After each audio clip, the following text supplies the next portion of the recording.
Antes de comenzar, yo quisiera primero agradecer la oportunidad de estar aquí presente y que la DGI me haya invitado a presentar este trabajo que realizamos en el Departamento Internacional. Como el señor Guarocuya ya mencionó, la mayoría de los expositores son personas que vienen de fuera de la institución y estos son trabajos de investigación.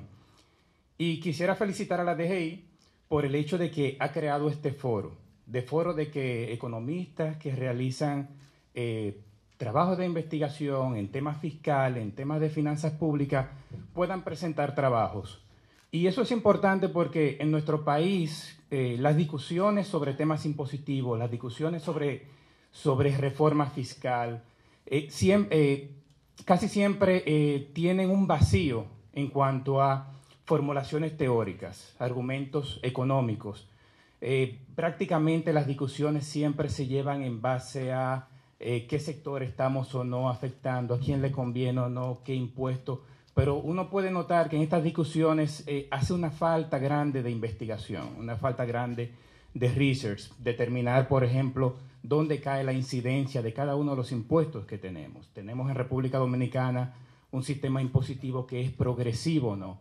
Y todo esto está totalmente fuera de la discusión y la DGI ha creado este espacio y yo quisiera motivarlo a que cada vez más se siga ampliando, sigan invitando mucho más investigadores y quizás en algún momento podamos tener incluso hasta investigadores que vengan de fuera de la República Dominicana y crear un gran foro de discusión sobre temas de finanzas públicas.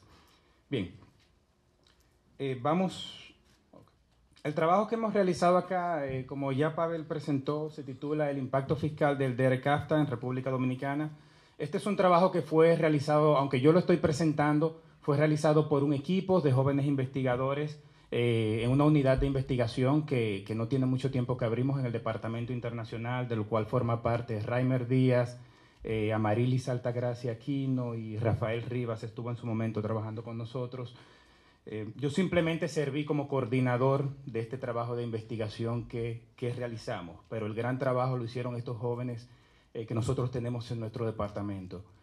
Este es el contenido de la agenda. Básicamente vamos a hablar un poco detalles, algunos pocos detalles generales del tratado del DERECAFTA. También pasaremos un poco por la literatura empírica, como Pavel mencionó. Una de las motivaciones para el trabajo nuestro fue el trabajo que él realizó, que en ese momento vimos que era el trabajo más completo que existía. Y vamos a luego explicar un poco dentro del marco teórico el modelo que estamos utilizando y cómo opera. El modelo que utilizamos para hacer estas estimaciones tiene una intuición bien sencilla, así que no se preocupen si ven algunas fórmulas que se vean complejas, pero la idea que hay detrás es muy simple en la aplicación del modelo y luego vamos a hablar un poco sobre los resultados que tenemos. Lo primero es que, y sobre todo para los amigos de la prensa, que lo que se presenta aquí no representa las opiniones del Banco Central, ni tampoco de la DGI. Obviamente esto es un trabajo independiente de investigadores y son simplemente responsabilidad de los autores por si piensan hacer citas más adelante. Bien, este trabajo lo que busca es evaluar el impacto del DERECAFTA, como ya hemos mencionado, y el impacto en que el impacto fiscal, cómo afecta el hecho de que entremos en este tratado de libre comercio las recaudaciones fiscales. El análisis se basa en lo que se llama el modelo SMART, que es un modelo desarrollado por el Banco Mundial. No es un modelo desarrollado por nosotros, es un modelo que implementó el Banco Mundial para hacer este tipo de análisis y se han utilizado en otros países también. Las estimaciones sugieren que el DERECAFTA implica unas pérdidas arancelarias máximas de un 0.31% del PIB de 2014, aproximadamente unos 195 millones de dólares. Podría generar ganancia de ITEVIS del orden de 0.21% del PIB, unos 131 millones de dólares. Y la ganancia social, que vamos a explicar un poquito más adelante, en qué consiste esa ganancia social, nosotros la estimamos en unos 169 millones de dólares. Esas son las conclusiones principales, por si alguno se duerme durante la presentación, por lo menos ya vio cuál era el resultado de lo que venía. Entonces, bien, el DEREK-CAFTA, para inventar un poco, es el primer acuerdo de libre comercio entre Estados Unidos y un grupo de países en vías de desarrollo.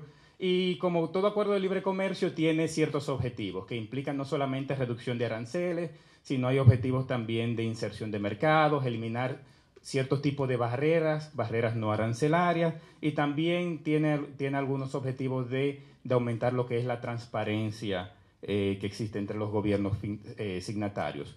El acuerdo se firma en agosto del 2004, entra en vigencia en el 2006, y los países que entraron en vigencia a un inicio fueron Guatemala, Honduras y Nicaragua y El Salvador. La República Dominicana se incorpora en el 2007, un año luego, y Costa Rica en el 2009. Ahora, a pesar de que nosotros nos incorporamos en el 2007, el calendario de desgravación que entró a funcionar desde el 2006, nosotros comenzamos a aplicarlo retroactivamente como si hubiésemos iniciado en el 2006 el DEREK-CAFTA. Entonces, la implementación de este tratado obviamente disminuyó o influye mucho en lo que es la dependencia del fisco en los impuestos a las importaciones. Los impuestos a las importaciones o las recaudaciones arancelarias se han disminuido drásticamente. Esto es un fenómeno que está ocurriendo mundialmente, que nosotros no somos ajenos a ello. Por ejemplo, el total de recaudación impositiva de la DGA pasaron de casi 37% en el 2004 a 23% en el 2011. Creo que ahora debe de estar quizás 18% más o menos, pero de ese 18% el gran grueso es incluso recaudaciones de ITEVIS. Por recaudaciones de aranceles tal vez quizás llegue a una tercera parte. No son tan significativas ya las recaudaciones arancelarias.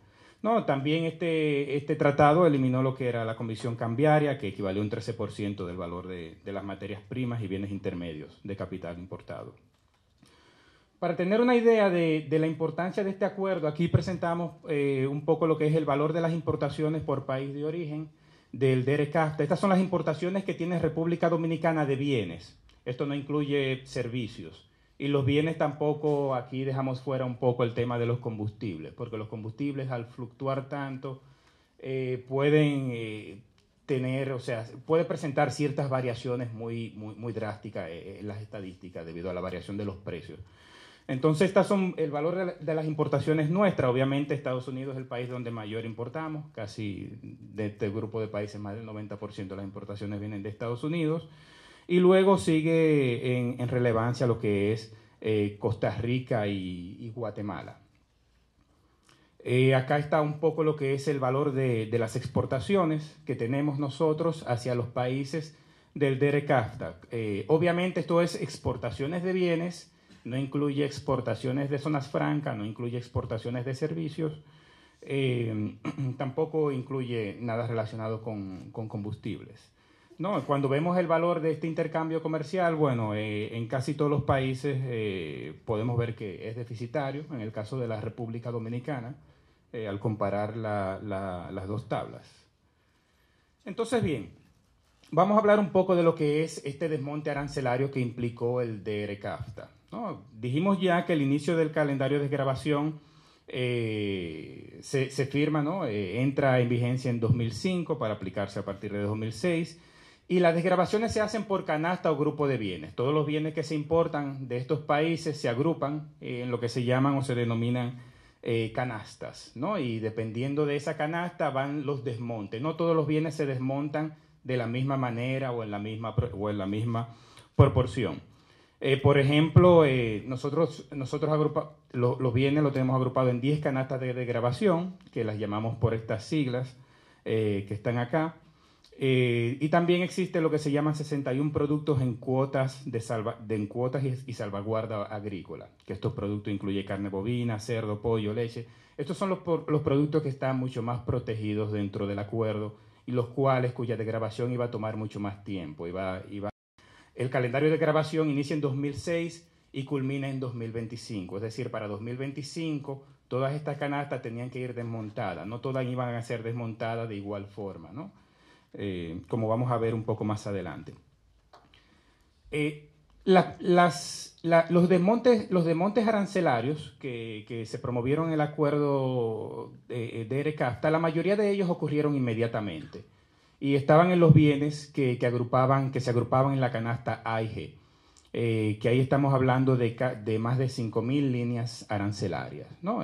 Por ejemplo, en la canasta A, un bien es representativo, no es el único bien, tenemos que hay lo que es medicamentos, en la G, maíz, harina, trigo. Estos son bienes representativos de estas canastas. No estoy sugiriendo que estos sean los únicos bienes que están ahí. Luego, estas dos canastas se desgravan inmediatamente con la firma del acuerdo. Luego hay el resto de canastas, hay un grupo de canastas que se desgraba linealmente, es decir, se desgraba en la misma proporción cada año, que son, por ejemplo, las canastas que se encuentran acá, de la W a la T. Ya la W y la B han sido desgrabadas porque recuerden que comenzamos a desmontar esto en el 2006 y bueno, y estas estaban supuestas a desgrabarse en 4 y 5 años respectivamente, ¿no? Ya pronto vamos a vamos a desmontar lo que son las canastas C, N y D para los años 2016. Es decir, lo que hemos desmontado del DERE-CAFTA, lo que queda por desmontar o por desgravar del DERE-CAFTA es prácticamente muy poco, básicamente. Lo que más... hay otros productos que no son desgravados de forma lineal, que son estos productos como lubricantes, pollos refrigerados o alimentos refrigerados, etcétera, ¿no? Entonces, en esta gráfica presentamos un poco lo que es, cómo son estas desgravaciones. Como ustedes ven, para 2015, perdón, ya desgravaremos lo que son la canasta MC y Y, que MC y Y básicamente son canastas que contienen lubricantes, que tienen caramelos, metales, pollo refrigerado. Eso será desgravado. Ya las otras canastas que mencionamos, A y G anteriormente, ya han sido desgravadas. Y ya la canasta N, que es la canasta que incluye salsa, pastas, será desgravada para 2017 y para 2020 ya tendremos ya las últimas desgravaciones que restan del acuerdo, ¿no? Esto es un poco de las estadísticas, cuál es el valor de las importaciones dado por canasta. Obviamente, como mencionamos, las principales canastas ya fueron desmontadas, que son la A y la G, ¿no? Cuando vemos las importaciones por cada grupo de estas canastas arancelarias. Es decir, en general, como mencionamos aquí, como se ve en esta gráfica, las líneas que quedan por desmontar son aproximadamente 1.200 líneas o el 17.5%. Básicamente lo que queda por desmontar del DERE-CAFTA. No es relativamente mucho.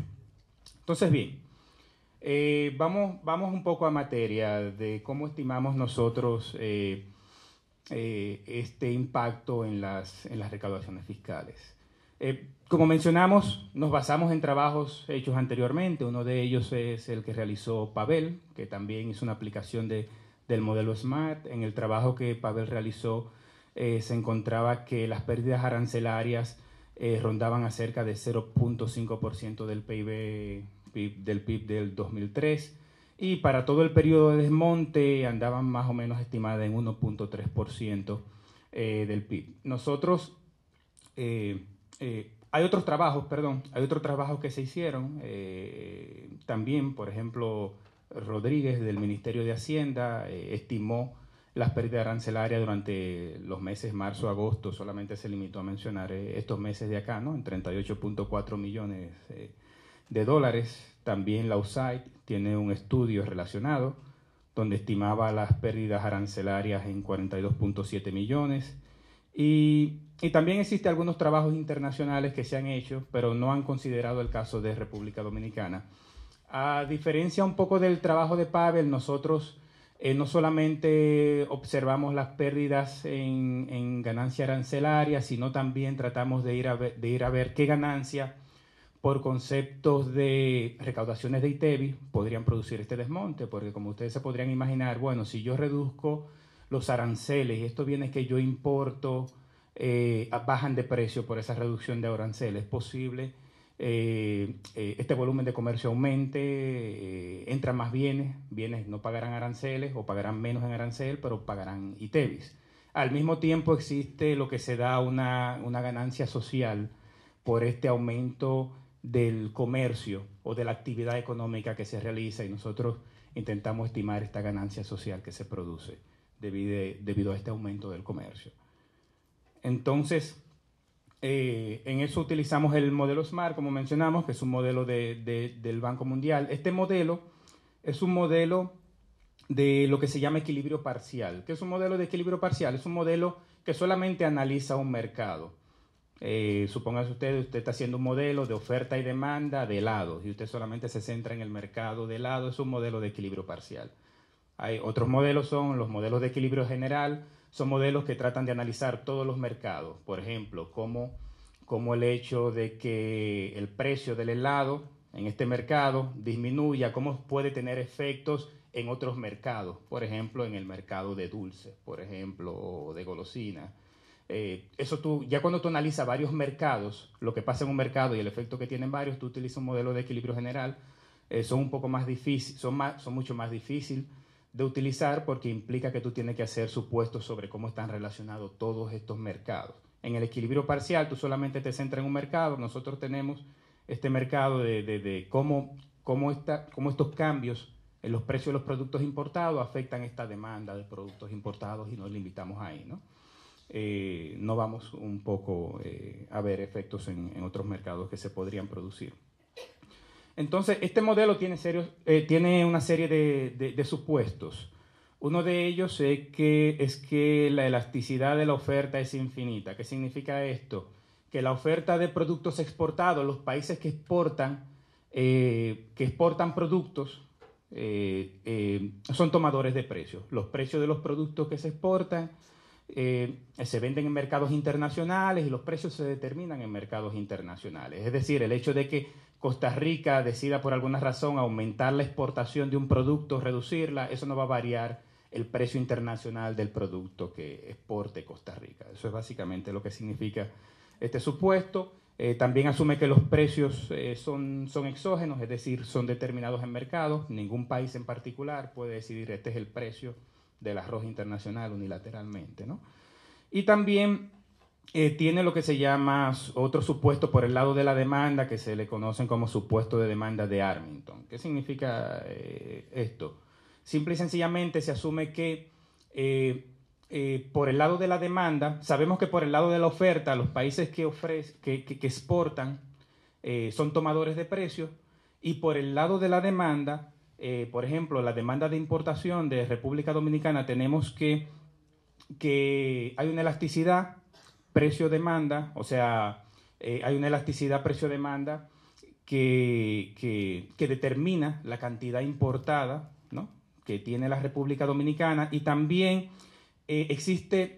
los bienes importados son imperfectos. Es decir, lo que quiere decir esto es que el hecho de que, por ejemplo, yo observe que si yo traigo, digamos, un dulce de Guatemala, una galleta de Guatemala, el hecho de que yo observe que el precio de esa galleta disminuya, eso aumenta la demanda de República Dominicana de esa galleta de Guatemala, pero por el hecho de que esa galleta disminuye su precio, no implica que yo dejo de importar galletas del resto de países del mundo, sino yo aumento las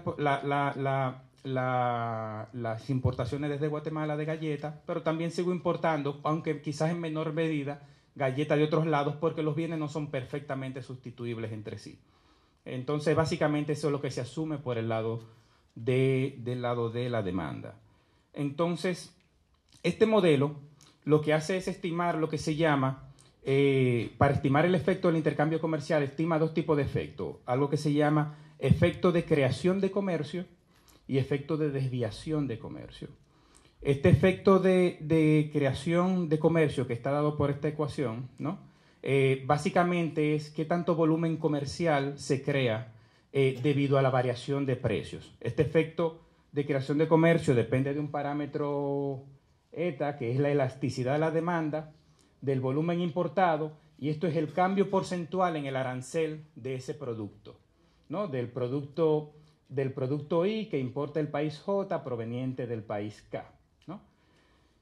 Y también existe lo que es un efecto de desviación de comercio, que es básicamente el efecto que viene, el aumento que se produce en el comercio debido a la sustitución de bienes que se realiza cuando varía el precio de este arancel. ¿Qué quiere decir esto?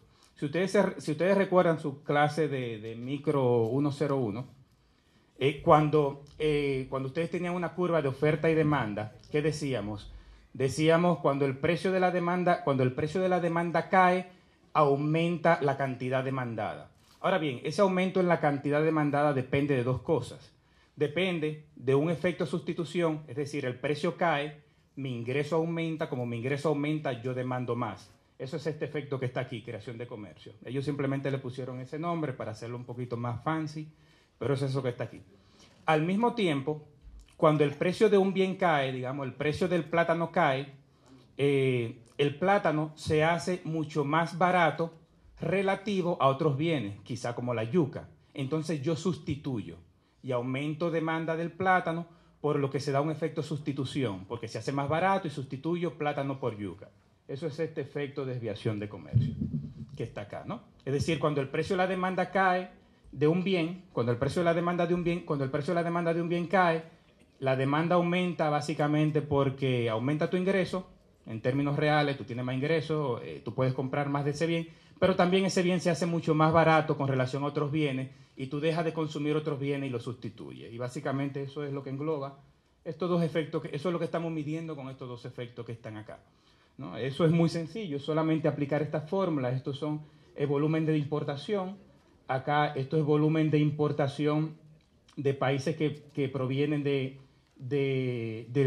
DR-CAFTA, este volumen de importación de países que vienen de países del resto del mundo, y estos son los cambios en las tasas arancelarias, ¿no? Y todos estos valores están dados. Lo más difícil de esto es tener quizás que lidiar con la base de datos de aduana, que es una base de datos bien grande, y poder organizar esta data para hacer estos cálculos, pero gracias a Dios tenemos unos muchachos ahora ya muy brillantes que trabajan con nosotros, que son muy buenos haciendo estas cosas.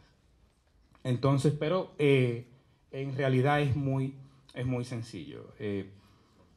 Básicamente entonces, explicado lo que son estos dos efectos, que nosotros también calculamos. Nosotros calculamos lo que es una ganancia social que se deriva de este aumento de volumen de comercio debido al desmonte arancelario. Es decir, si recuerdan acá, si volvemos otra vez a lo que es micro 101, ¿no? Por ejemplo, aquí tenemos lo que es una curva de demanda y una curva de oferta que es perfectamente elástica, como la habíamos definido dentro del supuesto del modelo SMART. Entonces, si tenemos, este es el precio del bien, este sería el precio y la cantidad importada de bien si no existiera arancel. Como existe un arancel, el precio aumenta. Entonces, este cuadro acá representa lo que son las recaudaciones tributarias, ¿no? Las recaudaciones tributarias, que no es más que la cantidad de volumen bienes importados por el arancel, por lo que tenemos acá, por esta variación en el precio que tenemos acá. Esto que está aquí es lo que se llama consumer surplus, que es excedente del consumidor. Esto es excedente del consumidor, que es la ganancia que tiene el consumidor, ¿no? de transar en los mercados. Y esto es lo que se llama, este triángulo que está acá es lo que se llama la pérdida social. También se le conoce como triángulo de Harberger, se le conoce en inglés deadweight loss.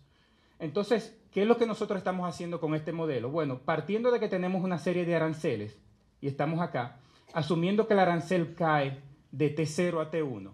Entonces, al arancel caer de T0 a T1, tenemos que hay un aumento en el volumen importado del bien, por ese efecto de esa reducción en el precio. Entonces nosotros hacemos y calculamos, bueno, ¿cuál es la pérdida arancelaria? Antes el gobierno tenía todo este cuadro que estaba aquí, pero pierde esto que está acá. ¿Cuál es la pérdida arancelaria? Por la caída de aranceles. Y estimamos, esto es lo que llamamos esa pérdida arancelaria.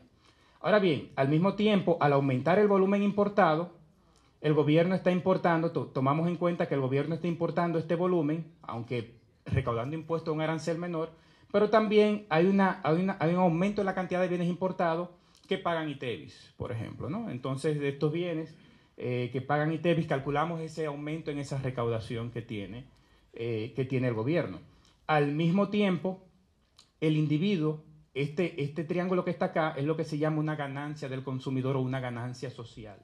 Esta ganancia se produce, que se le llama welfare también, welfare gain. Esta ganancia se produce, ¿por qué? Porque los individuos, ellos, al poder acceder a una mayor cantidad de bienes y servicios, nosotros en economía asumimos que socialmente están mejor, ¿no? Por este aumento del volumen comerciado, ¿no? Entonces lo que se llama la pérdida social se reduce acá. Entonces esto sería la ganancia de la sociedad, lo que gana el gobierno, lo que ganan los consumidores, y comparamos y hacemos balance sobre básicamente estas estimaciones. Entonces, bien, para calibrar este modelo, nosotros utilizamos, este modelo depende como dijimos, de ciertos supuestos sobre elasticidades. ¿Elasticidades de qué? Elasticidad de exportación y elasticidad de importación. O sea, esta curva de demanda que estamos acá, para nosotros tener una idea de qué son, simple y sencillamente, ¿cómo las modelamos? Bueno, conocemos las elasticidades y asumimos ciertas elasticidades. Esta, dijimos que tiene una elasticidad infinita, es perfectamente elástica, y por eso le pusimos un parámetro que dice que tiene 99, se le asume en ese caso, ¿no? Cuando las economías son tomadoras de precio. Y ya luego tú haces supuestos para lo que es la elasticidad de la demanda. Entonces nosotros planteamos 5 escenarios distintos de elasticidades, basado en ciertas en investigaciones anteriores. Por ejemplo, Light and Gist, que son uno de los primeros, son básicamente quienes desarrollaron este modelo SMART para el Banco Mundial. Ellos tienen estimaciones de elasticidad de demanda para cada categoría de bienes. Entonces, nosotros utilizamos esas estimaciones de elasticidad de demanda para cada categoría de bienes. También hay en este trabajo, Tokaric estima elasticidades de demanda por países, él estima elasticidad de demanda globales por países en ese caso. Asume que los bienes, asume cierta restricción en la elasticidad de oferta, o sea, la oferta no es perfectamente elástica dentro del trabajo que él realiza, y esto es el parámetro de elasticidad sustitución, que básicamente lo que te dice es que, bueno, no hay perfecta sustituibilidad entre los bienes. Ya luego nosotros planteamos 2 escenarios distintos combinando alguna de estas elasticidades. Por ejemplo, acá en este escenario 4 que hicimos nosotros, tomamos la elasticidad de demanda de Tokaric y asumimos los parámetros del modelo SMART. En este escenario 5 nosotros estimamos una elasticidad de demanda de importación para República Dominicana, ¿no? Con los datos observados que tenemos. Y en base a esa elasticidad hicimos cálculos de lo que son estas ganancias que representamos en estos triángulos que vimos en la gráfica anterior. Entonces, con estos cálculos estimamos lo que son recaudaciones totales y los cambios en estas recaudaciones totales, es decir, cómo van variando estas recaudaciones a través del tiempo. Y bueno, nosotros, por ejemplo, proyectamos en cuanto al tema de los aranceles, pérdidas arancelarias que rondan la proyección, por ejemplo, 2013-2025, las pérdidas arancelarias son de unos entre 95, 100 millones y 100 millones de dólares más o menos, ¿no? Estas pérdidas son un poco más altas si consideramos las pérdidas arancelarias ya observadas, ¿no? Que yo se la voy a presentar más adelante en otra tablita. También tenemos, obviamente, un aumento en las recaudaciones. Proyectamos lo que son aumentos en las recaudaciones por concepto de ITEVIS, ¿no? Entonces, aquí estimamos las recaudaciones andan entre 125 y 130 millones de dólares, lo que aumentarían las recaudaciones progresivamente en cada uno de estos años por este aumento en la cantidad de bienes que entran, que el gobierno dice, ¡pam!, le ponemos ITEVIS. Y bueno, y este es el cambio total, que observamos lo que son las recaudaciones, tanto arancelarias como de ITEVIS. Cuando vemos para el gobierno resulta básicamente en pérdidas de recaudaciones, porque las recaudaciones arancelarias, las pérdidas son altas, las recaudaciones por ITEVIS son positivas, pero no compensan lo que son estas pérdidas arancelarias. Básicamente, en términos, o sea, cuando vemos el efecto neto en términos de recaudaciones, podemos ver un efecto negativo que puede andar entre 60 a 70 millones de dólares. Pero nosotros también tratamos de estimar esta ganancia social, que a veces se deja de lado en la discusión. A la gente muchas veces se nos olvida este welfare que nos enseñan, bueno, nos lo enseñan en micro 101, pero ya más adelante se nos olvida esta parte, ¿no? Y intentamos calcular lo que son estas ganancias social proyectadas o esta ganancia que se produce en la sociedad debido a este aumento en el volumen de comercio que pueden acceder los individuos. Y bueno, en el escenario del ART&GIS, que son los creadores es la base, se diría que es la base del modelo SMART, ¿no? Esto sería lo que proyecta el modelo SMART, donde hay elasticidades de demanda para cada grupo de bienes, ¿no? La ganancia social proyectada son bastante altas. En el resto de escenario no son muy significativas, ¿no? Esto nos da una idea que, bueno, si comparamos la pérdida de recaudaciones que dice el modelo SMART con esta ganancia, tenemos unas pérdidas negativas con esta ganancia social, bueno, en este caso el modelo SMART nos diría que hay una ganancia positiva para la sociedad, aunque hay una pérdida en términos impositivos para el gobierno, básicamente, ¿no? En el resto de escenarios, como estas ganancias son muy pequeñas, las ganancias la ganancia total no compensa las pérdidas arancelarias. Pero bien, hemos dicho mucho. ¿Cómo podemos resumir todo esto? Quizás una o dos ideas. Básicamente lo que podemos decir es que los escenarios aproximan pérdidas arancelarias que rondan entre 190 a 200 millones de dólares, 195 millones de dólares más o menos, que es un 0.32% del PIB del 2014. El modelo SMART, que es el modelo base, ¿no?, del trabajo. Los otros son escenarios que simple y sencillamente pautamos para hacer, como dice, un análisis de sensibilidad. Pero el modelo SMART predice ganancias del ITEVIS por unos 131 millones de dólares, o un 0.21% del PIB de 2014. El resto de escenarios presenta ganancias promedios que andan los 125 millones de dólares de ITEVIS, no muy distantes a la que dice el modelo SMART. Y el modelo SMART sí presenta una ganancia social muy significativa de 0.29% del PIB. Esto se debe a que, bueno, al tener distintos tipos de elasticidades por categoría de bienes, hay algunas categorías que tienen elasticidades muy altas, elasticidades de demanda, otras no tan altas. Entonces, cuando tú reduces el precio de un bien que tiene una elasticidad de demanda alta, la ganancia en la sociedad se hace grande, y quizás por eso el modelo SMART está prediciendo una ganancia social un tanto más elevada que el resto de los escenarios, que simplemente promedian las elasticidades o estiman elasticidades generales para todas las importaciones.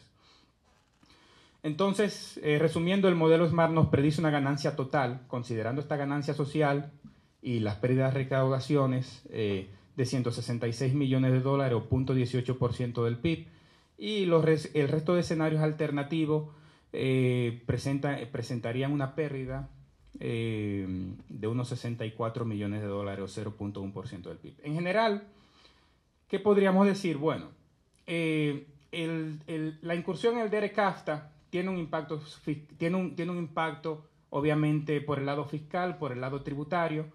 Ese impacto, perdón, ya se me acabó el tiempo.